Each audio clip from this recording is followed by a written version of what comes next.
2017's Mummy with Tom Cruise. This one is extremely... I mean, it's unique. There's not a lot of movies like it, but I'm excited to talk about 5 reasons why it's really underrated. Point number 1. I gotta get this off the bat here. This is probably the most prominent one, but the opening narration. Now, we've all heard the phrase, show, don't tell. It, of course, means that when you're making a movie, you need to convey information to the audience. So how do you do that? Well, you can either show the information visually and depict characters and scenes that display it, or tell your audience by just writing narration or dialogue that regurgitates everything. Well, you want to know what 2017's The Mummy does? Let's go back to grade school, because this film was a big fan of show and tell. Not only do you get Russell Crowe in his badass prodigium voice telling this massive backstory at the start of the movie, but you then get her origin depicted visually shortly afterwards anyway. And you know what happens next? You guys aren't even ready for what happens next. After they've told us about her origin and subsequently shown us the exact same origin, they then proceed to tell us a second time, third overall time. This is, I think it's a new filmmaking technique. I haven't seen this done in a lot of movies or ever.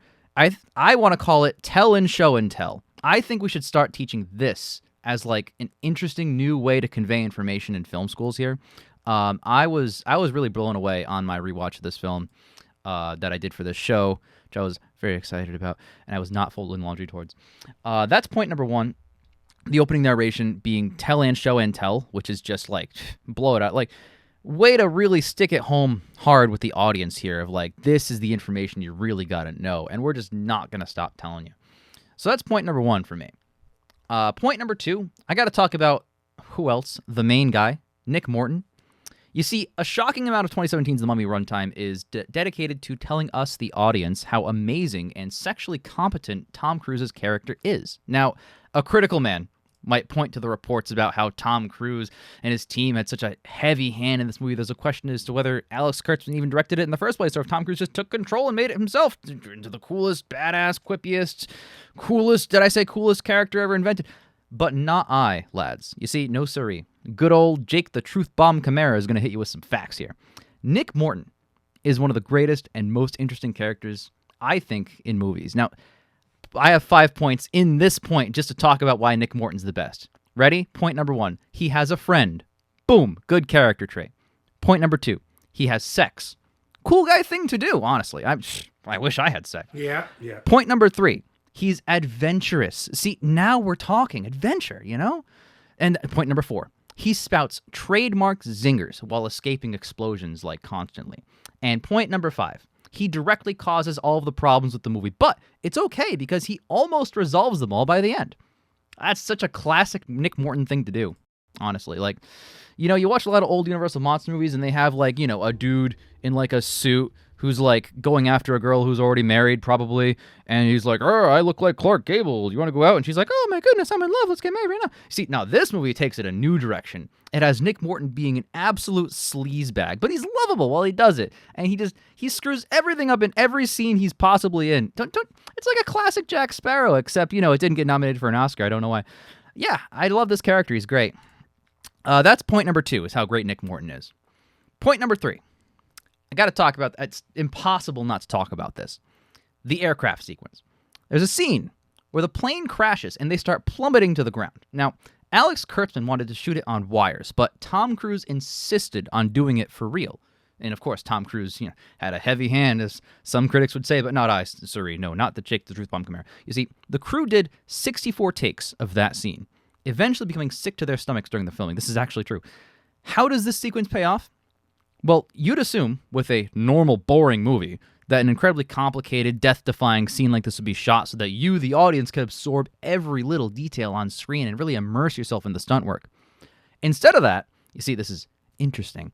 With proper cinematography and stuff like that, put that aside, they decide to take clips from every single take they shot and just splice them all together so rapidly you have no fucking idea what's even happening anymore. It's disorienting, which of course immerses you in the plane crash as a passenger. Brilliant stuff, honestly. I was blown away on the rewatch there. So the aircraft sequence is point number 3. It's a big deal for me. Point number 4. Let's get into this now. Now we're getting into the real meat and potatoes. Which, if you're an astute watcher of 2017's Mummy, you'll know because it's repeated over and over. It's the exposition. It's the amulet. They spend the majority of the runtime drilling into the audience's head that if the Amulet puts this magic gem in this magic knife and stab someone with it, that person will become the devil and take over the world. They say this about 1.5 billion times. This sets up a brilliant bait and switch where Nick Morton stabs himself with it at the end and just is fine. He then uses his devil powers to destroy the mummy, resurrect the only other main character death in the entire film, with Jake Johnson, and then ride off into the sunset, hearkening back to and outdoing the ending of Last Crusade as they do so. Where's your sense of adventure? Well, I'm so glad that we beat me over the head with all of this repeated exposition about the dagger, only for it all to have been completely contradictory to the actual climax of the movie, because that's what makes a great twist. It takes your expectations and subverts them by just flat out lying to you the entire runtime. So the amulet is point number 4 for me. I was really surprised at how well they did that.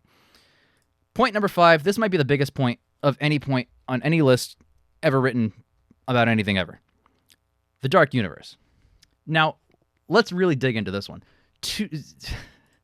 To begin and conclude an entire cinematic universe with just one film is ambitious.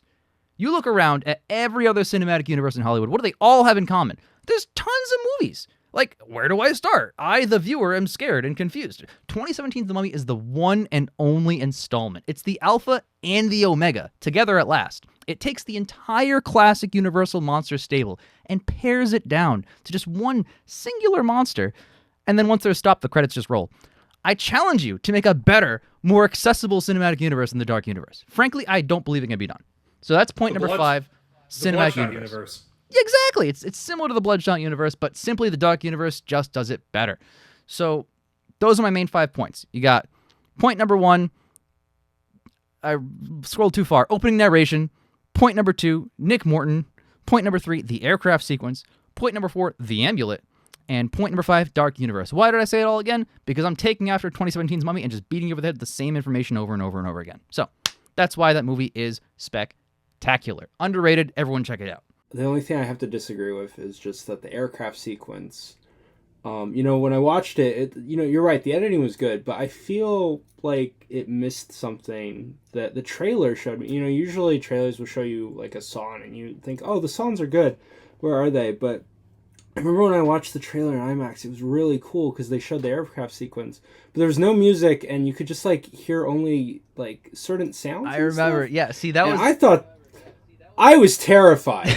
I was completely terrified. Me too. But then they played it in the movie and there was a bunch of sounds and stuff. And I was like, this wasn't as scary. So I personally, as an editor, I think the only gripe I have with the aircraft sequence is that there was too many sounds and they should have kept it with the IMAX trailer. I completely agree. That would have been my 6th point. Actually, it's funny. You mentioned your point and I laughed. That's because I was so scared because you re-evoked those memories for me and I was so terrified of the scream in the trailer. So it was not because I thought it was funny in any way. To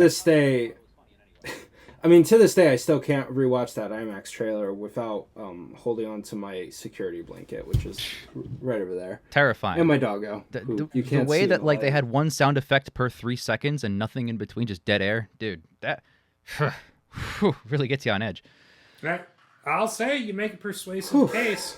I only disagree with one thing. They could have made Nick Morton cooler. They could have given him a cooler name, like, say, Tyler Colt.